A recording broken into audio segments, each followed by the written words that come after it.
Thank you for tuning in to the GSMC Basketball Podcast presented by the GSMC Sports Network. I am your host, Nelson, here on this wonderful Tuesday afternoon. And since last weekend marked the conclusion of the Olympics, now there's not really much basketball that can be talked about now. It's a little dry going into the off season. Most of the teams already made their moves.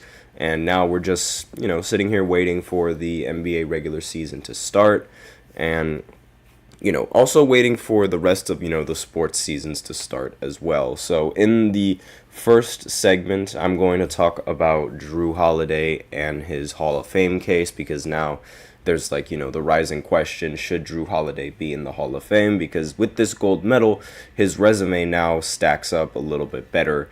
So I'm just going to go ahead and talk a little bit about that, my opinions on Jrue Holiday being in or having a Hall of Fame case. Then in the second segment, I'm going to shift my focus to some of the best point guards going into this next NBA season. So I'm just going to go ahead and give my opinions on that. Then in the third segment, I'm going to talk about LeBron and Steph and their teams, whether or not they're title contenders, and just my opinions on that now that the Olympics have concluded. And then in the fourth segment, I'm going to talk about the best player for every single NBA decade. So since the NBA was even conceived as an idea, and then up until now, where the NBA is one of the more famous sports leagues in the world. And then we also have a special fifth segment that I like to reveal at the end of the fourth segment, so be sure to stay tuned for that as well. And before I begin and I go on to the first segment, I like to just remind everyone that we all love hearing from you, and you guys make the show a lot better. And whether you got a burning question, a hot take for the game, or just something that you've been dying to share, we're all ears. This show is all about keeping the conversation lively and making sure that your voice is a part of the mix. And if you really want to make sure that your comment or question gets noticed, go ahead and use Super Chat, because you could just hit the $sign below the chat box, send in your message, and it gets guaranteed to get featured on the show. Plus, it's a great way to support our channel. Your Super Chats help us keep the lights on and bring you even more of the content that you love. We're so grateful for each and every one of you who joins us here, and your support makes all the difference. So let's keep the conversation going. Send in those Super Chats, and together we can make the show better than ever. If Super Chat isn't really your thing, you can also go to the gsmcsports.net. Link in the description, or the link displayed below the ticker. You can tip, donate, leave a comment or a question, and we appreciate every bit of your support. But with that out of the way, we can go right ahead and talk about Jrue Holiday and his case in being in the Hall of Fame. So ever since the conclusion of these Olympics, obviously with the conclusion of a very important event like the Olympics, there's going to be a lot of players that, especially for United States basketball teams, there's going to be a lot of them that add more to their legacy. So, Carmelo Anthony, while he doesn't have much of, a talking point for his NBA career in being in the Basketball Hall of Fame, he does make the argument with all of his Olympic history and his Olympic gold medals. The fact that he has 3 of them already makes him a worthy Hall of Fame, a worthy first ballot Hall of Famer, compared to, let's say, if you were to remove all of those, gold medals and all of those first place, achievements that he has in the Olympics, maybe his career might not seem all that great. It's really like his Olympics that end up giving him that final push. Similar to how, Jrue Holiday and these Olympics might give him the final push for being into the Hall of Fame. So let me just go ahead and read off some of Jrue Holiday's accolades. He is a 2-time NBA champion.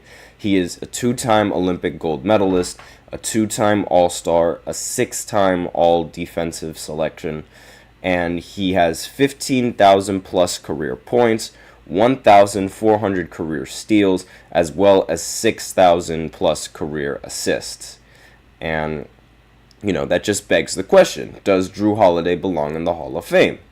And given these two Olympics and, the two championships that he has, it's very difficult to tell because, one of the things about the NBA, the Basketball Hall of Fame, is that a lot of basketball players end up making it in the end. Like, you think it's easy to make it to the NFL Hall of Fame, it's even easier to make it into the Basketball Hall of Fame, especially if you have an Olympic resume under your belt.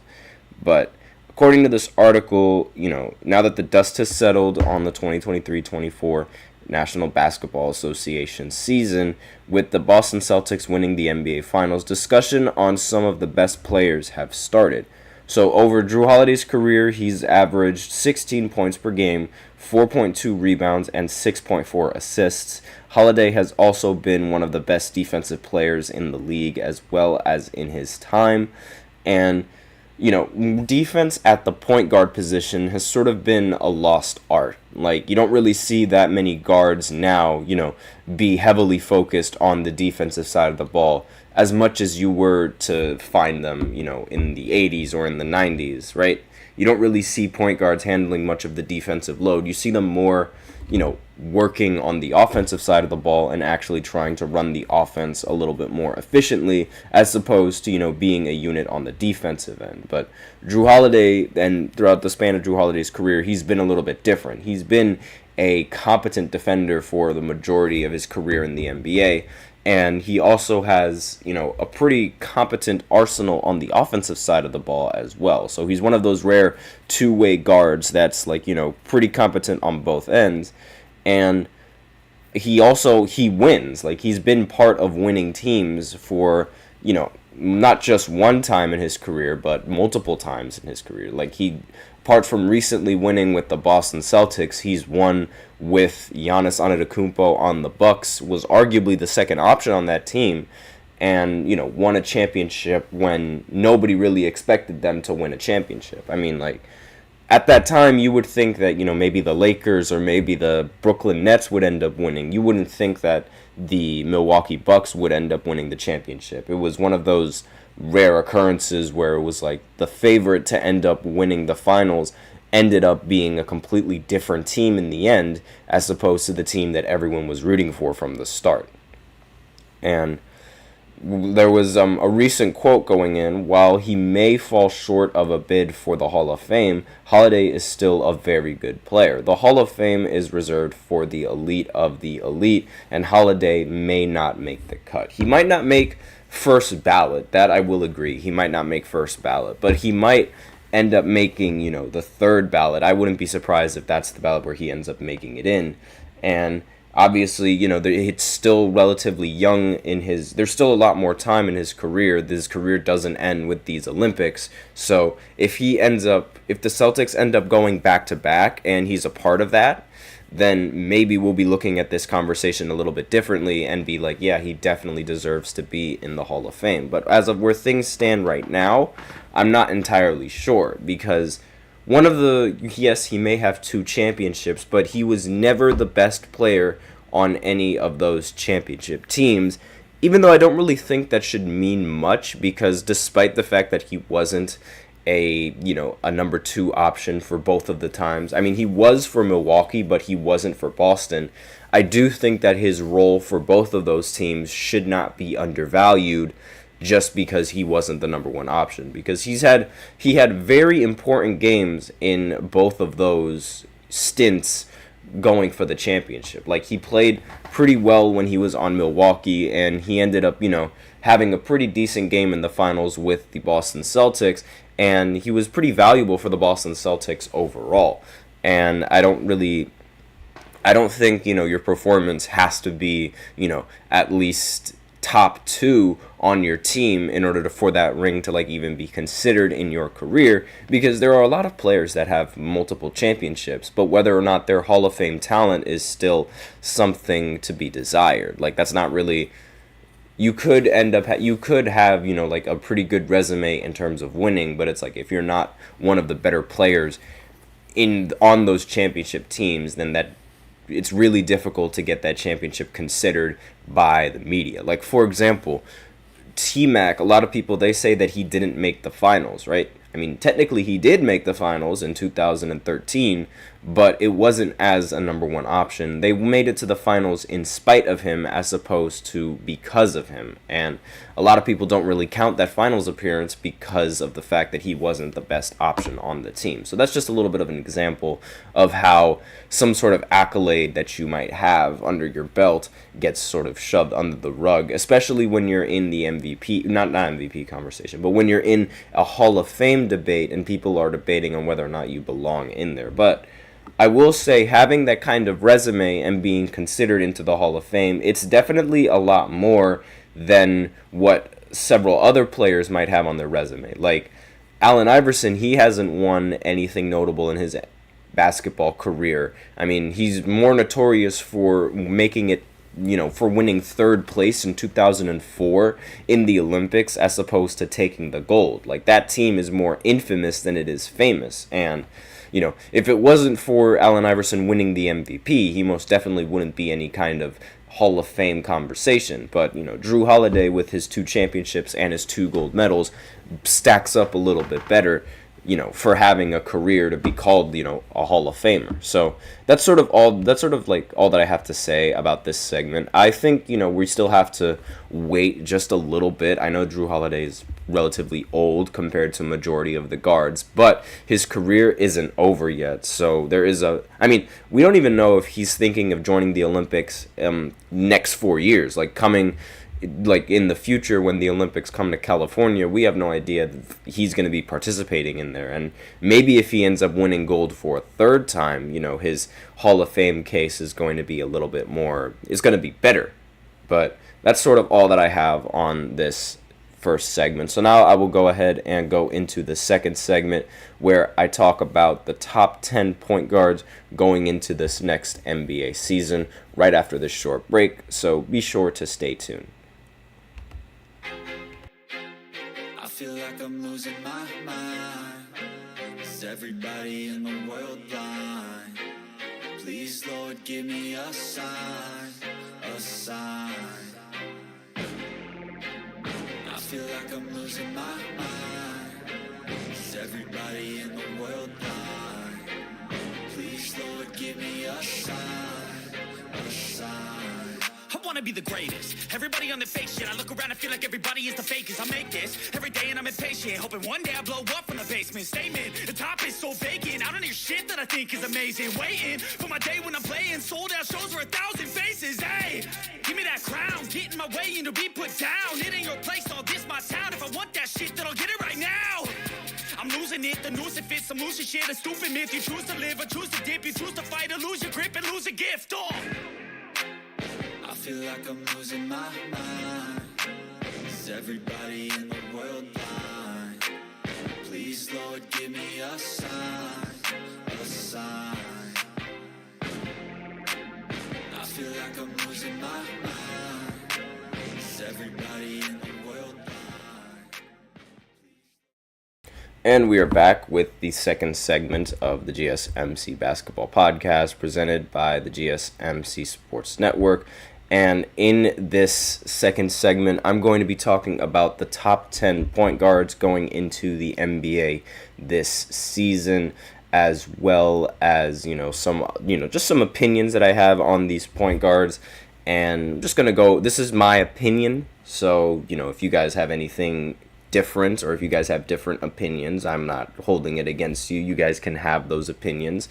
And I will acknowledge the comments in there right after I get the donations out of the way. So I just want to remind everyone that we love hearing from you guys during the show, whether you've got a burning question or a hot take on the game or just something that you've been dying to share. We are all ears. And, I just wanted to let all of you guys know that we like to keep the conversation going.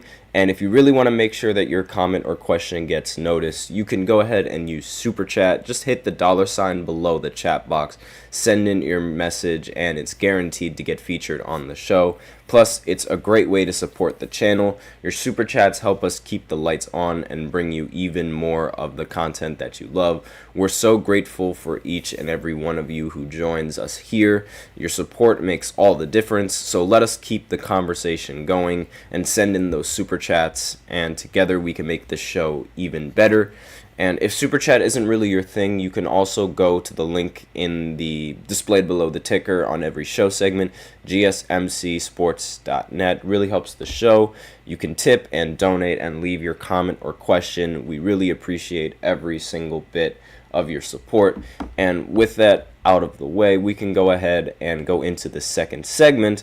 But I will go ahead and acknowledge that comment in the chat by Anthony Mobb. So he was this was in the first segment where I was talking about Jrue Holiday, him being in the Hall of Fame. So he said that he liked Holiday, but he didn't think that he is a Hall of Famer. He's a good player, but his resume didn't really justify him getting into, the Hall of Fame. And, I get that. I can understand that some people don't think that someone with his resume really stacks up to the Hall of Famers. But, Yao Ming, he's in the Hall of Fame, and he only has all-star selections under his resume, as opposed to, Jrue Holiday, who has Olympic championships and NBA championships under his resume. Not as many all-star selections as Yao does, or that Yao has had throughout his career, but he has won in the sport several times, and I wouldn't really be opposed to him making the Basketball Hall of Fame, especially with his winning gold medals in the Olympics. We like to joke about how easy it is for, United States athletes to do it, and, just United States teams to make it into the Hall of Fame. But, having an Olympic gold medal is not something that, you should scoff at. Regardless of how you get it, you got it. And, that really takes a toll on a lot of people's resumes, because Carmelo Anthony, he wouldn't be a Hall of Famer if it weren't for his, contributions to the Olympic team. And a lot of other NBA players, they probably wouldn't be in the Hall of Fame had it not have been for their Olympic careers and winning an Olympic gold medal.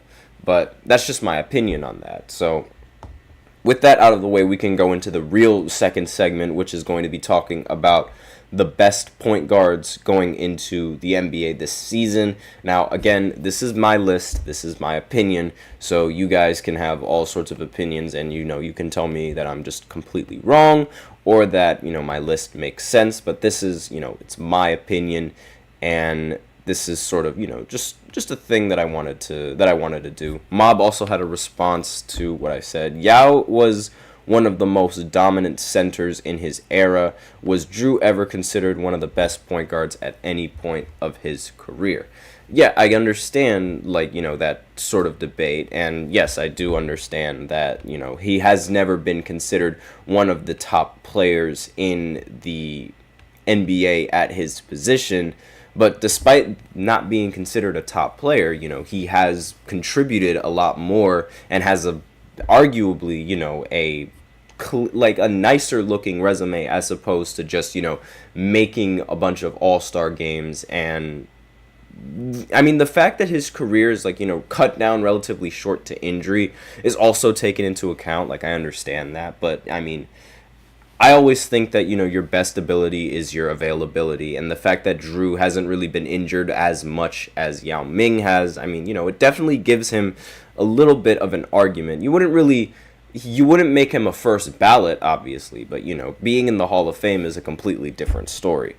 Now, for the top 10, the list that I'm doing, it's literally just the best point guards, I think, that are going into this season. So it's just based off of what they've done recently, and, just how well I think they're going to end up being towards the end of the season, right? This is just, taken based off of, their recent performances in the NBA.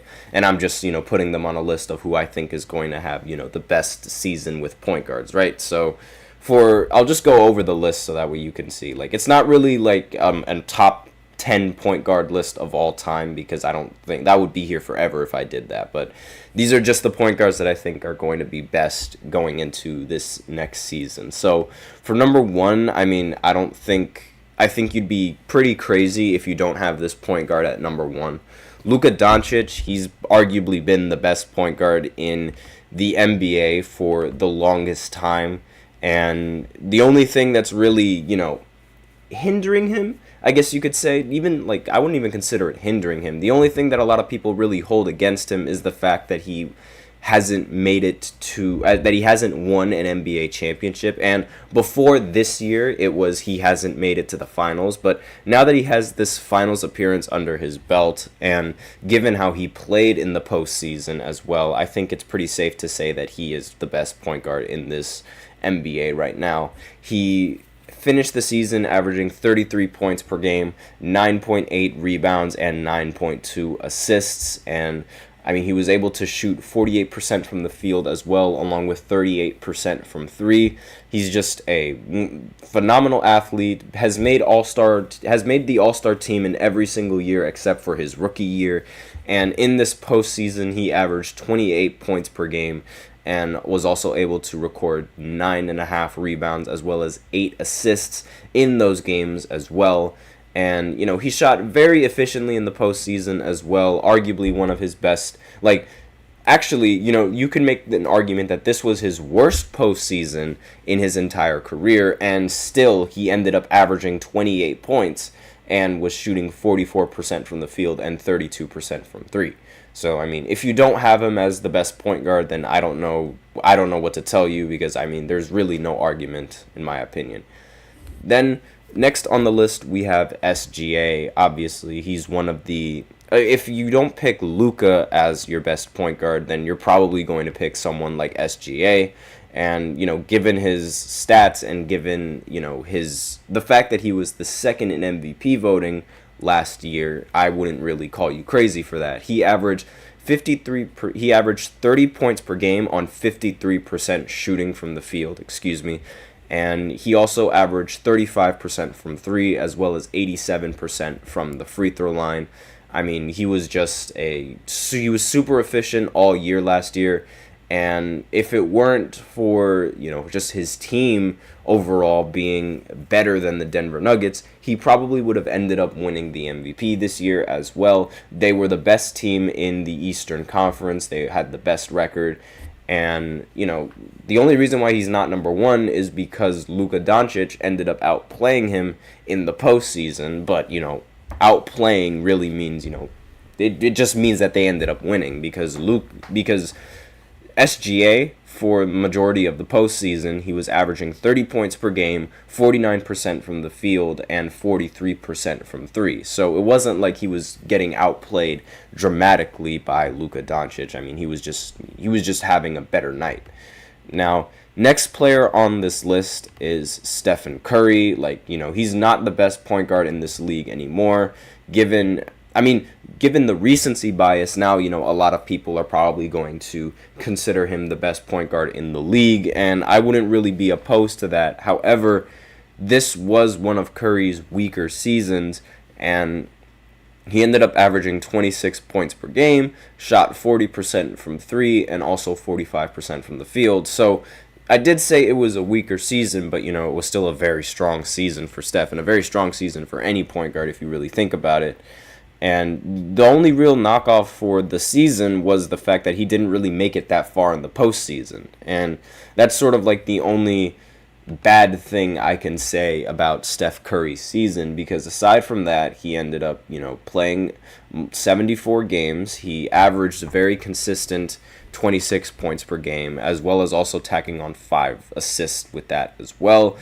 And he ended up winning a gold medal for the United States, so that also has to be considered. But it's really the basic, Luka, SGA, and Steph Curry. If those guys, they have to be in your top 3 point guards.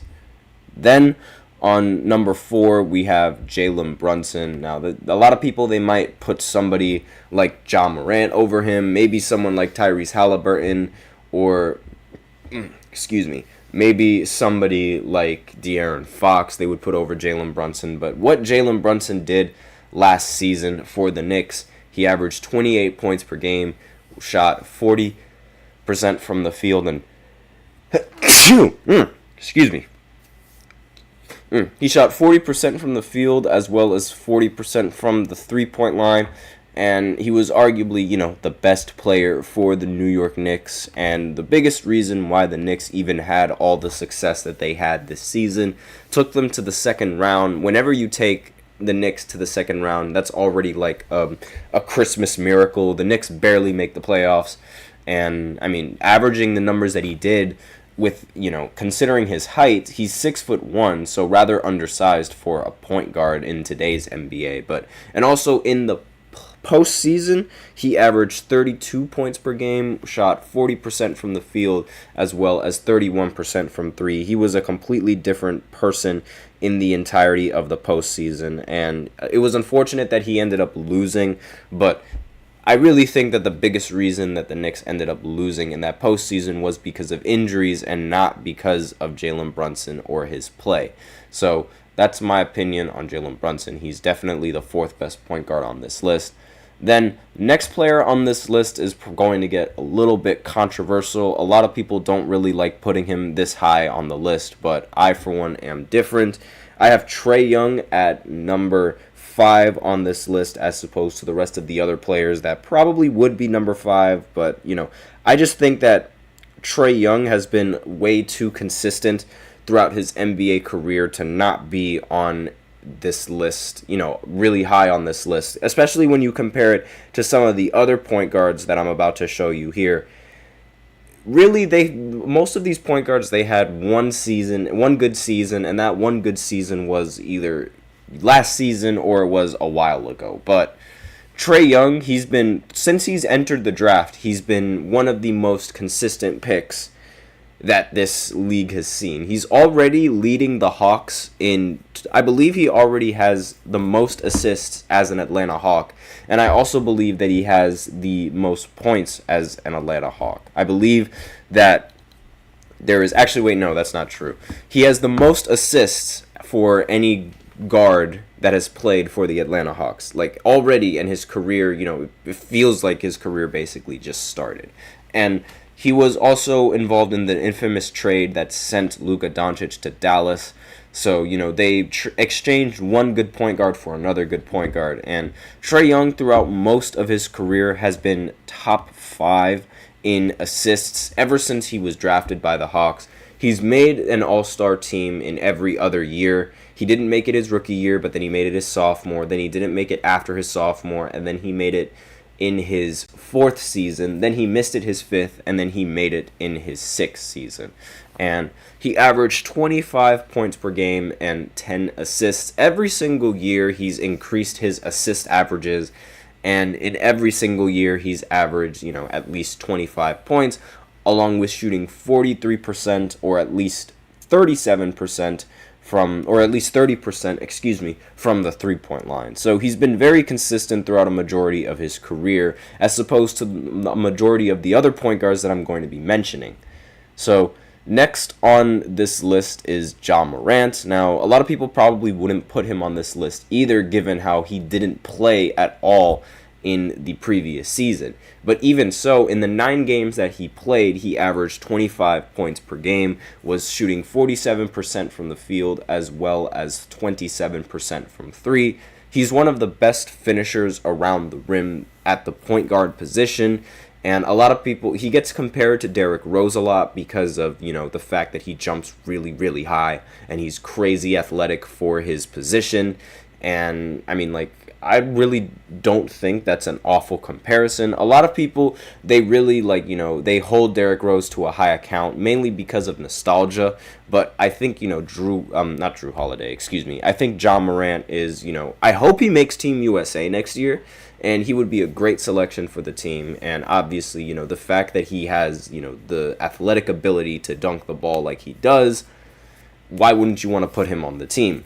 And so I think, he's going to have a great season coming up. And, the injury just slowed him down for a little bit.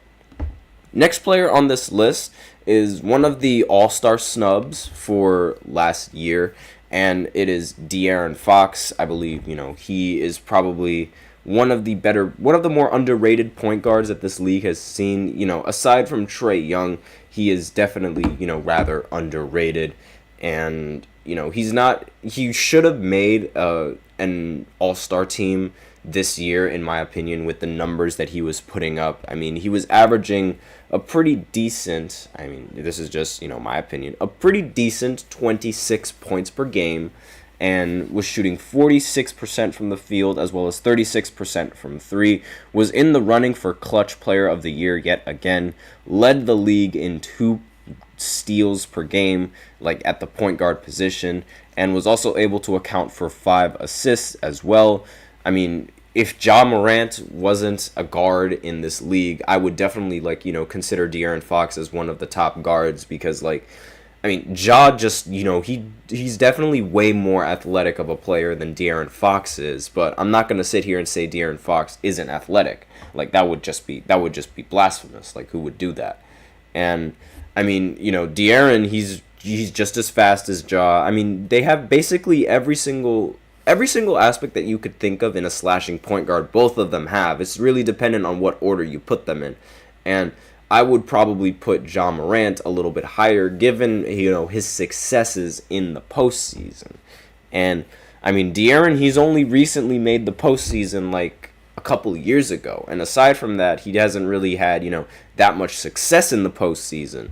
And compared to Ja Morant, who was able to make it past the first round in the postseason, and even able to, for a lot of people to consider them as a threat, a championship level threat. You never really considered the Kings as a championship level threat.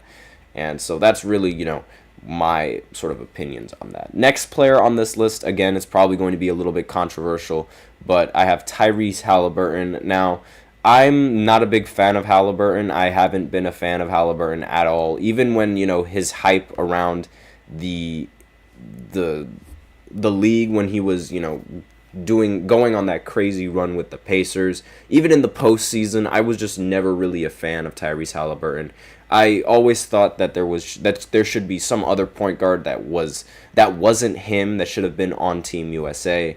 And, despite this, and despite all of these, shortcomings, I guess you could say, he's still a pretty talented player in this league. He averages 20 points per game and averages 10 assists as well. I have Trae Young over him, because Trae Young's been doing this for much longer in his career. And, Tyrese Halliburton basically just started doing this. And he's averaging, along with the 20 points, he's also shooting 47% from the field and also 36% from three. And again, it's just the fact that this is the first season that he's actually putting up these numbers. That's why I'm ranking him so low. If he does it next season, then maybe he'll be, a little bit higher on this list. The next player after Tyrese Halliburton is the other Tyrese Maxey. And he had a little bit of a breakout year, averaging 25 points per game, 6 assists, as well as shooting 45% from the field and 37% from three. The only real problem that I had with him this season was the fact that he didn't make it far in the postseason yet again. But when you're playing with Joel Embiid, that's usually bound to happen.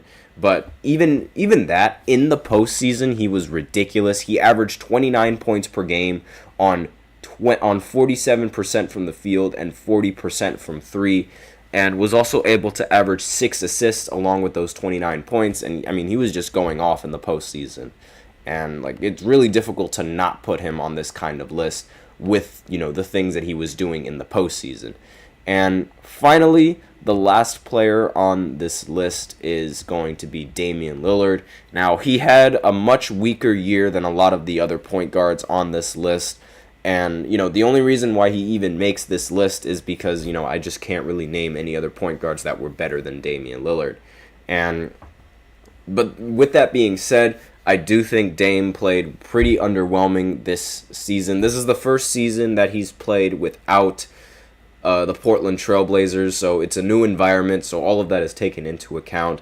But again, playing with someone like Giannis, I would have assumed that this team would make it to at least the conference finals, or at least the Eastern Conference semifinals, because I'm very surprised that they didn't go ahead and compete with the Boston Celtics.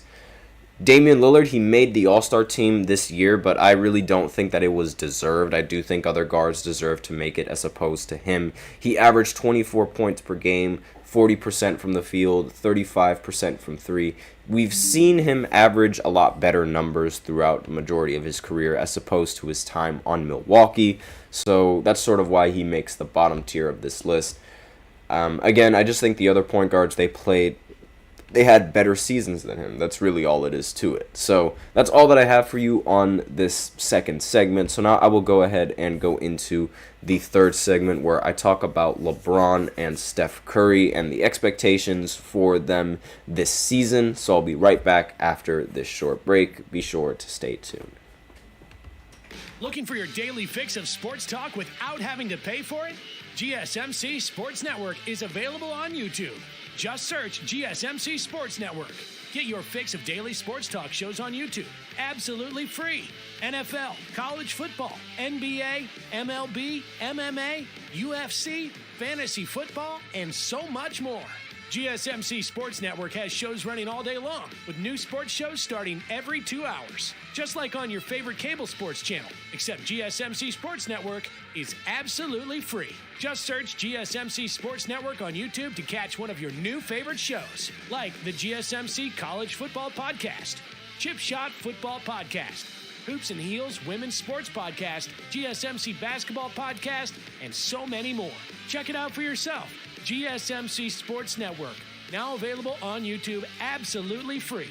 Search GSMC Sports Network on YouTube right now.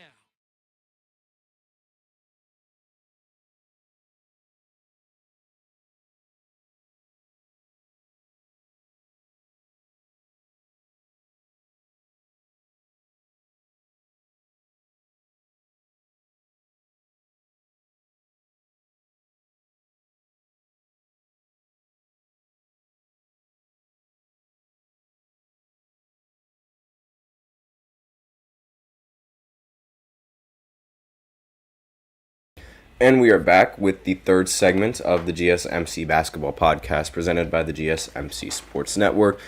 I apologize for that late. I do have to leave some spots open for the ads now because we are monetized, so yay! But, just going to go ahead and go into this third segment, which is talking about, the aftermath of the Olympics, specifically the aftermath for LeBron and Stephen Curry. So, as we know, Steph and LeBron, they gave it their all in these Olympics. We're very proud of them. Fantastic athletes, arguably, the best players of this decade.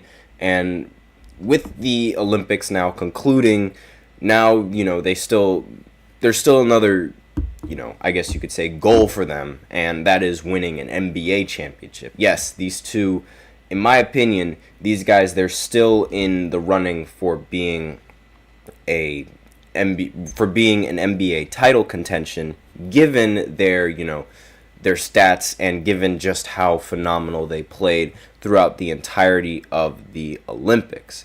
And honestly, given these Olympic Games, I think it would be a little disrespectful to not consider these two, as still title contenders, right?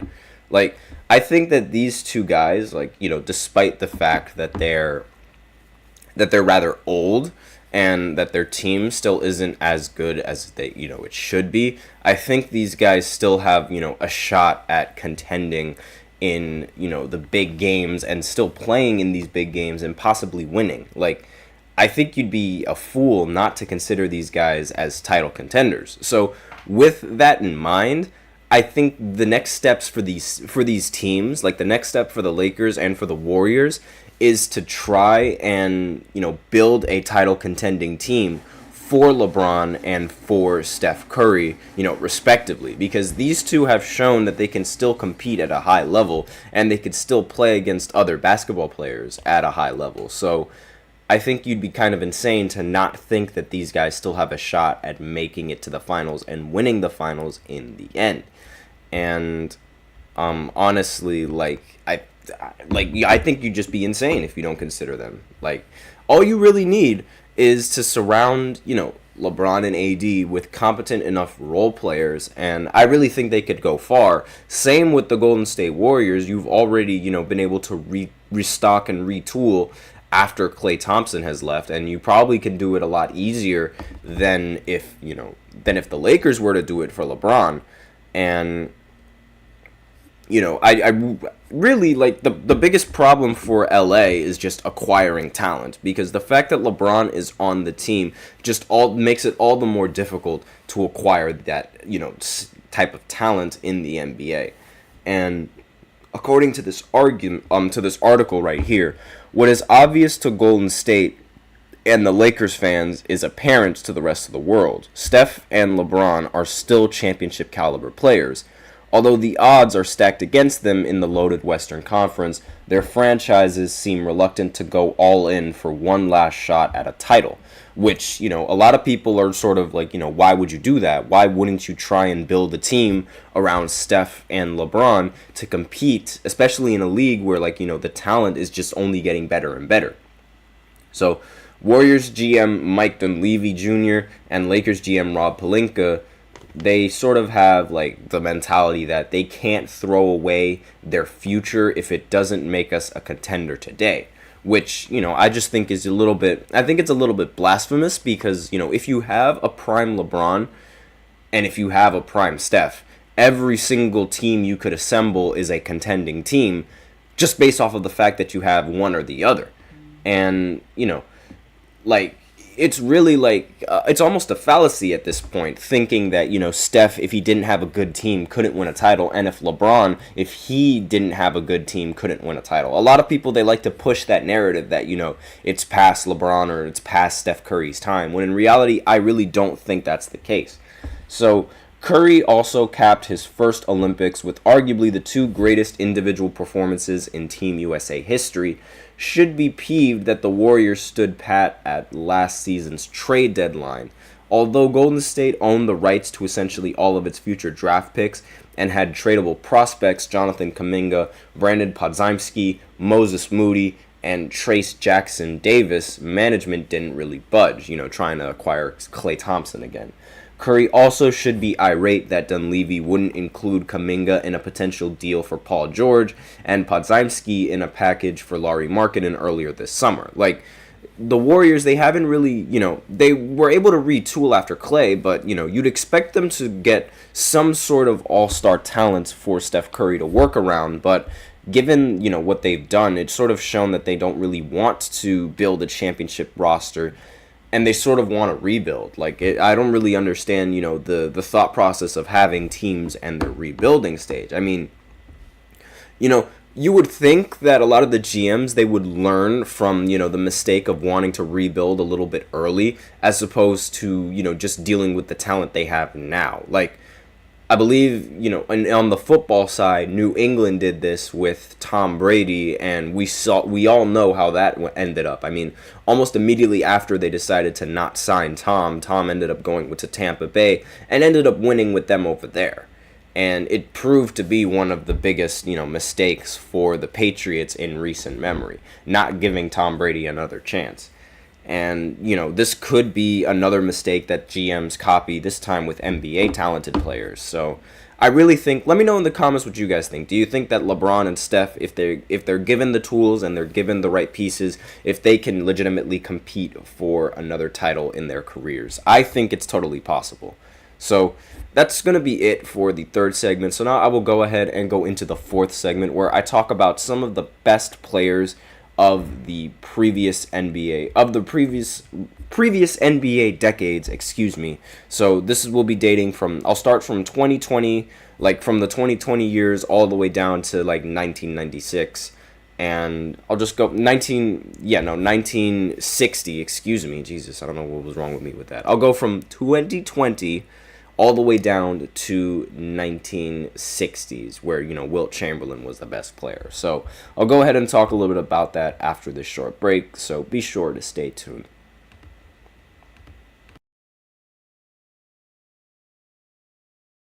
For the best and latest podcasts available anywhere, go to the podcast app on your cell phone and type in GSMC to access free content-rich podcasts on health and wellness, book reviews, sports, entertainment, relationships, social media, movies, technology, finance, and even weird news. Subscribe and download the GSMC Podcast Network's family of shows, available everywhere podcasts are found.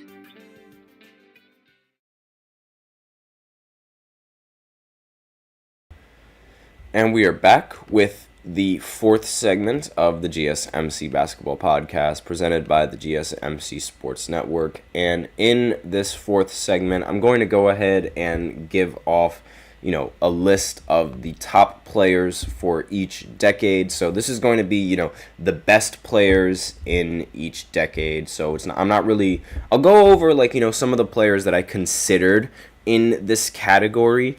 But I'm just going to go ahead and defend the players that I ultimately selected for this category, as opposed to talking about the rest of the players that could be selected for this category.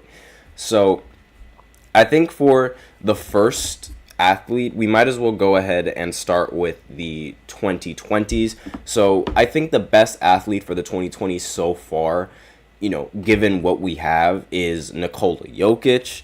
And a lot of people that I also considered for this, for this spot was Luka Doncic, as well as Giannis Antetokounmpo. Giannis came really close compared to Luka when I, decided to give off this list. But I think that Nikola Jokic edges out just a bit more because of the fact that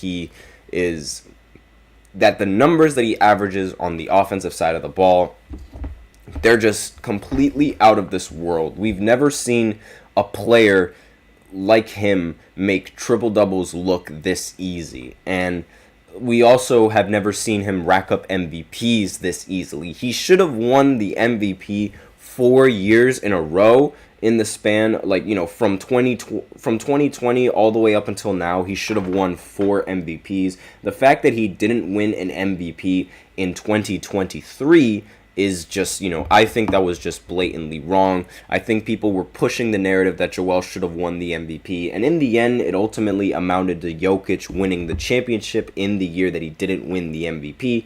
Basically, every single year in the 2020s, he's won a Most Valuable Player award. He's done that in either the regular season or in the postseason. There has not yet been a single year in the NBA where he hasn't, even been in the top 2 of the MVP conversation in the 2020s. So because of that, and along with the fact that he's just a triple-double machine, I don't think you can consider anyone else for being the best player in the 2020s so far. Again, Giannis was a really close second, and the only thing that was really helping Giannis was his defense and the fact that he was actually able to play that side of the ball just as efficiently as Jokic is able to play on the offensive side of the ball. Giannis can do both, but, Jokic just does so much on one side that it's very difficult to not put him at number 1. So that's my opinion. I have Jokic as the best player for the 2020s.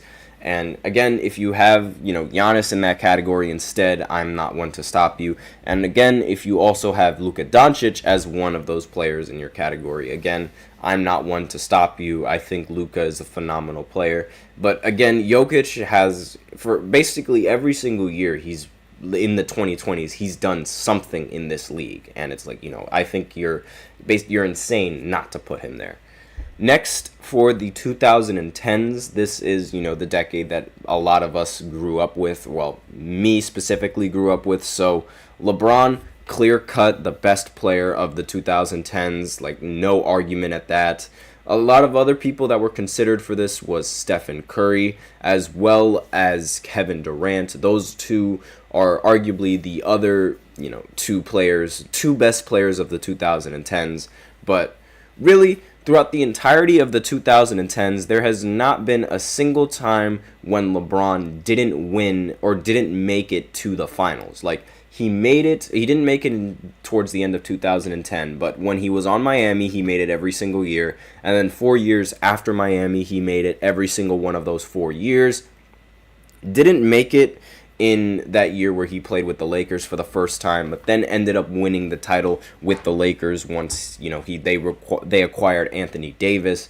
And he's literally, he's the best player in the NBA right now, and he's been the best player in the NBA, arguably the best player in the NBA right now, because, Jokic is still a player, but throughout a majority of his career, he's been the best player, and the only reason why he doesn't have more than 4 MVPs is because of voter fatigue. I genuinely think that is the case, and if it weren't for voter fatigue, he would have, at least 6 MVPs, in my opinion. I mean, he's really just, the best player for the 2010s. And shots below the belt just joined. Did I say Tim Duncan?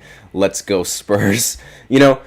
Honestly, the next player that I have on this list for the 2000s, the best player for 2000s, is a little bit controversial. See, I have no problem if you have someone like Tim Duncan on that list as opposed to who I have, Kobe Bryant. I think Kobe is the best player of the 2000s, mainly because of what he's, been able to do, what he is able to do sort of on the court. And not to mention the fact that he also has, the finals MVPs in 2009 and 2010. However, Tim Duncan, he does end up taking more finals MVPs in the decade, and he also ends up winning more championships further along his career as well. But if you were to put someone like Tim Duncan in this category instead of Kobe Bryant, then I have no problems against that. But I mean, to be fair, I think Kobe, as the best player for the 2000s, is the best player in the 2000s, and there's really no argument for that. The closest player to Michael Jordan, you don't get called that and not be considered as, the best player in the entire NBA.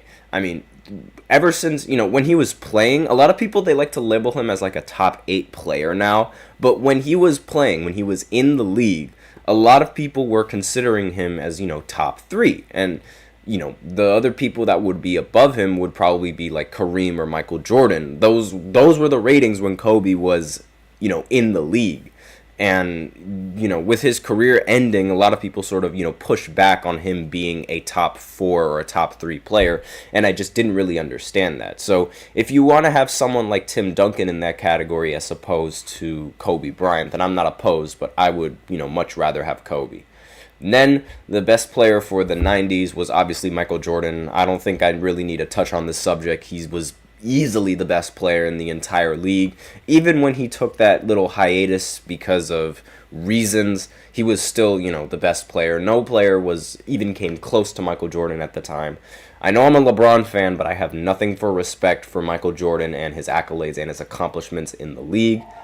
Then the next player, the best player for the 80s, that was Magic Johnson. I mean, he's been the best player for the 80s for a majority of his career. The only other player that's really in the conversation was Larry Bird.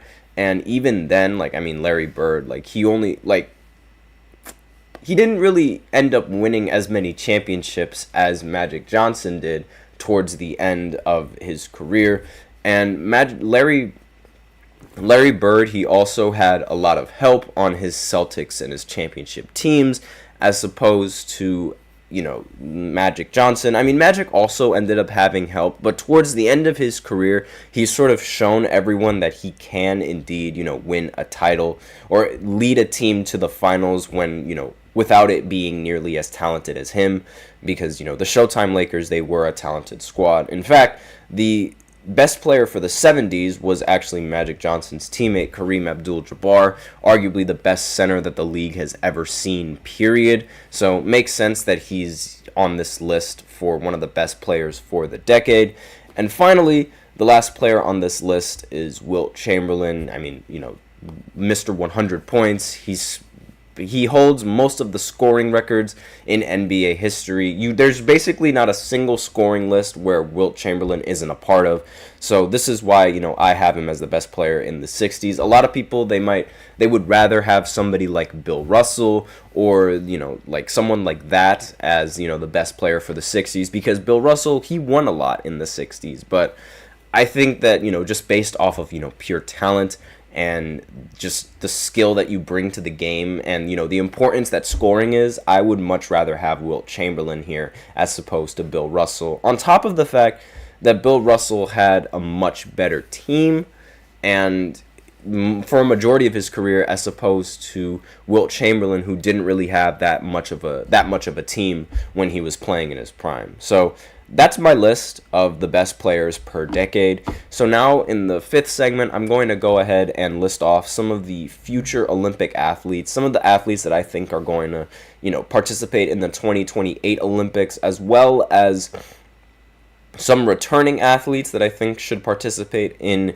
the Olympics in the future, in 2028, when the United States is going to be fighting to reclaim the gold once again. So I'll be right back after this short break. Be sure to stay tuned.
And we are back with the fifth and the final segment of the GSMC Basketball Podcast, presented by the GSMC Sports Network. And in this segment, I'm going to be talking about some, NBA athletes that I would hope would participate in the Olympics for the United States in 4 years from now. So, obviously, the players that were on this team, I'm just going to go ahead and go over some of the players that I would hope would join the team in 4 years again, as well as, possibly some players that I think should be considered for the team, going into the Olympics set in California. So obviously LeBron and Steph, they're the older players on the team, and so because of the fact that they're the oldest players, it's not really, they've made it clear that they don't want to partake in the Olympics in the next 4 years. Like Steph Curry, he said that it was probably not going to happen, and LeBron said that also probably was not going to happen. So those players are most likely going to be off the table going into the, the next Olympics. I mean, in 4 years from now, Steph is going to be 40 years old. And in 4 years from now as well, it should also be noted that LeBron James is going to be like 44 years old.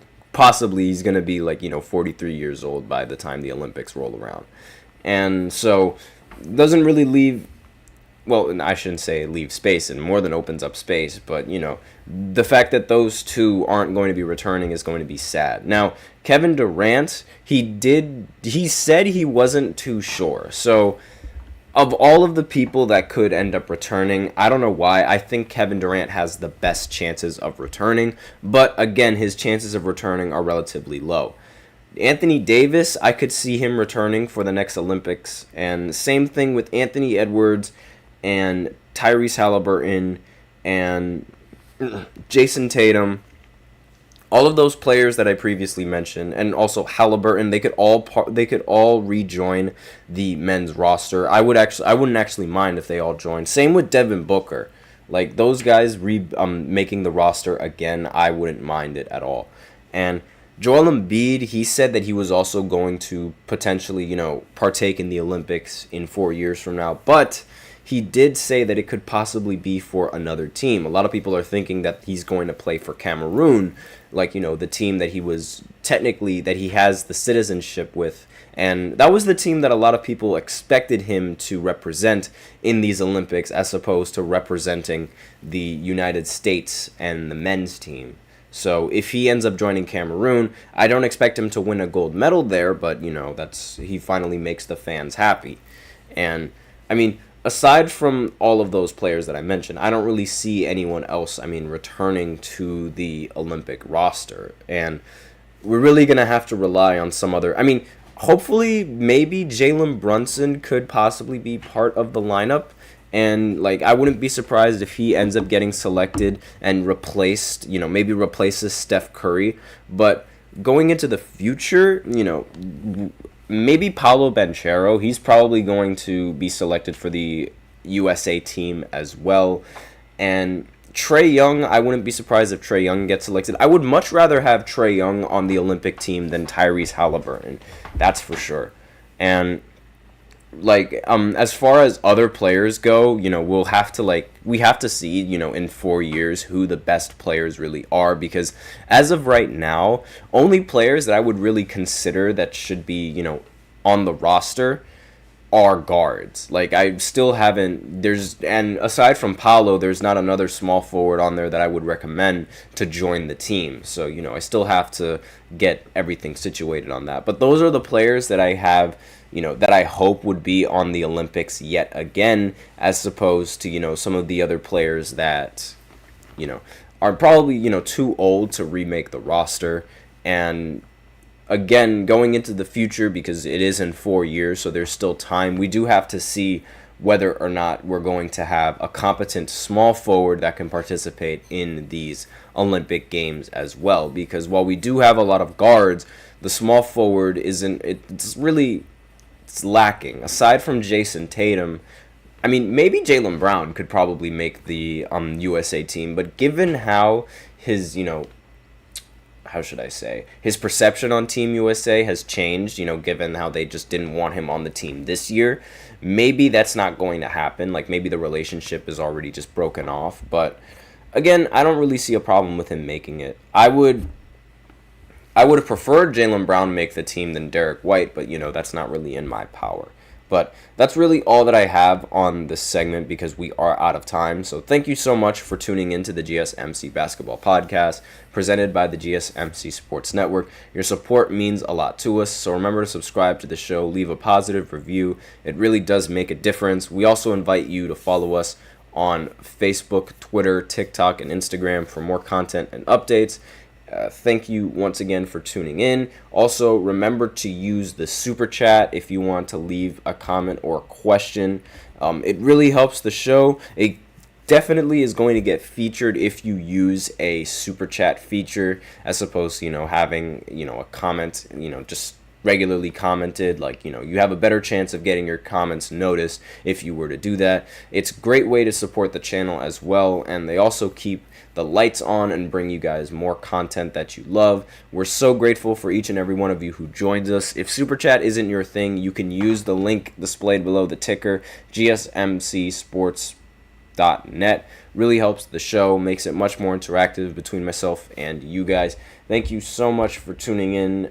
Again, I am your host, Nelson, and as always, take care.